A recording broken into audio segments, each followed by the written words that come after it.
In this video, we're going to talk about decimals and how to convert fractions to decimals. Now, there are really two ways to do this. Number one, you can simply divide the fraction out, and this might be kind of tedious, but it always works.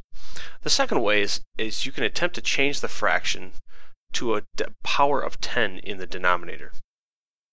And powers of 10 work like this. You can have 10, you can have 100, you can have 1,000, you can have 10,000.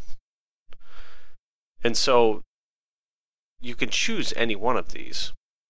But primarily, if it's going to be much bigger than this, it's going to be kind of a pain in the butt to do, and you might just be better just to simply divide the fraction out. But some numbers are readily seeable if you have a little bit of experience dealing with them. And so you might have seen some of these if you've worked with fractions before, and especially decimals before if you've been working with a calculator. For instance, this first one here, let's go ahead and convert these three. The first and the third both have 2's and 5's involved in the denominators as factors. Okay, so now if we look at 8, 8 has 3 2's involved. If we pair 3 5's with that, we get 10 times 10 times 10, which is 1,000.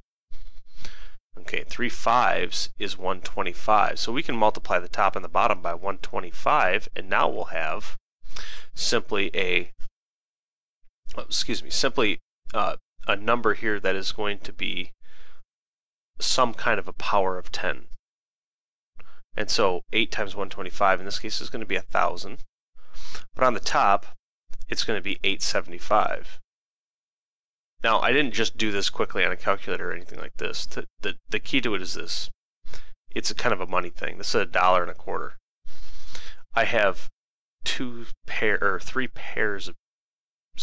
sets of 2 in 7 with one left over. And so if I double 125 to 250, I have 3 of those, which is 250, 250's 5, and 250's 750. And then another 125 hanger on. And so that gives me 750 plus 125 is 875. Okay, and so, but I just did that very quickly in my head because I happen to have experience at that. And so if you want to do it that way, I have found that there is no greater teacher than simply experience. You just have to do it. Play games. Triple Yahtzee was a favorite of mine growing up, and that's how I kind of developed my mental math capabilities. And so now, if we look at it, since we have a power of 10 and decimals work on powers of 10, we simply use the number of decimal places that we have in the denominator as far as the number of zeros. 0 point, and then we have 3 decimal places, so we get 875. And that's how you can convert. On this last one here, 40 is also made up of 8 and 5, so we just need 2 more 5's in order to get 3 pairs of 2's and 5's. That gives us 25 for 2 more 5's, top and bottom. Now, this is going to give us, since I have 3 10's on the bottom, that's going to give us 1,000 yet again. But the top is 9 quarters. If we're in America, the quarter is worth 25 cents. And if we count by that, then you have 4 quarters and $1, 8 quarters and $2, so I have 2, and then 1 more quarter is 225. So this is going to give me 225. And again, the number of zeros in the denominator indicate the number of decimal places. And so this is going to take up 3 decimal places. Now the middle one, 4 11ths, is going to be a little tougher. We're just going to have to kind of work through that. You'll notice that 11 is prime, does not have any multiples of or factors of 2 or 5. So we're just going to have to go ahead and kind of just push through this one. Brute force method is something that I've kind of taken away from cryptologists. When they don't know how to break a code, they just say, well, just brute force it. And that just means they have to go through each and every combination until they just happen to find one. So we'll go ahead and divide 11 into 40, or 4. When we do that, we're not going to get anything at first, and so we place a decimal point. Now we add a 0. 11 goes into 40 3 times. 3 times 11 is 33. And so now we're going to subtract. This goes down to 7. we have to add another 0 because 11 does not go into 7. We drop that 0 down. 11 goes into 70 though 6 times. 6 times 11 is 66. Again, subtract. We bring down our 4. 11 does not go into 4, so we go ahead and add another 0. Bring that down. 11 does go into 43 times. 11 times 3 is 33, and it seems like we've been here before.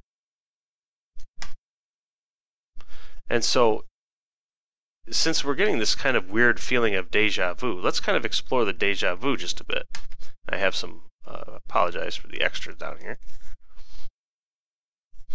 So you notice that we got a 4, a 7, a 4. I'm going to guess that we're going to have a 7 next. And so if you look at that, 40 minus 33 is a 7. That just kind of keeps repeating. If we throw down another 0, bring that down, 11 goes into 76 times. 6 times 11 is 66. And again, we have another 4.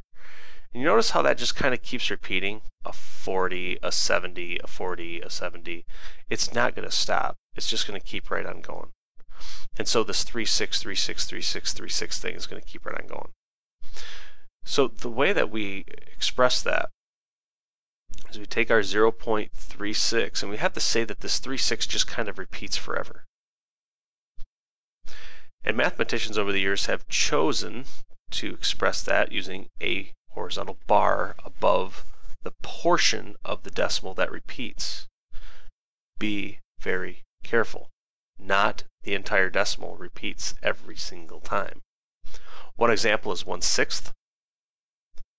If you look at that and do that on a calculator, you'll come up with 0.1666666. The 6, in fact, repeats. Only the 6. The 1 does not. And so we can erase this last 6 here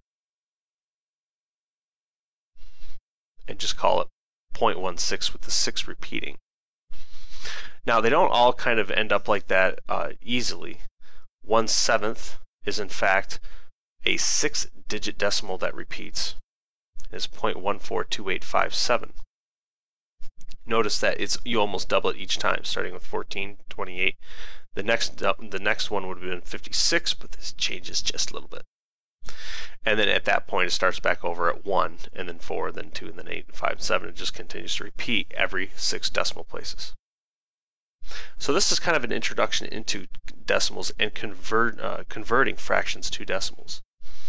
By and large, if you have a calculator handy, that's going to be the easiest way. Just remember that a fraction is nothing more than an unfinished division problem.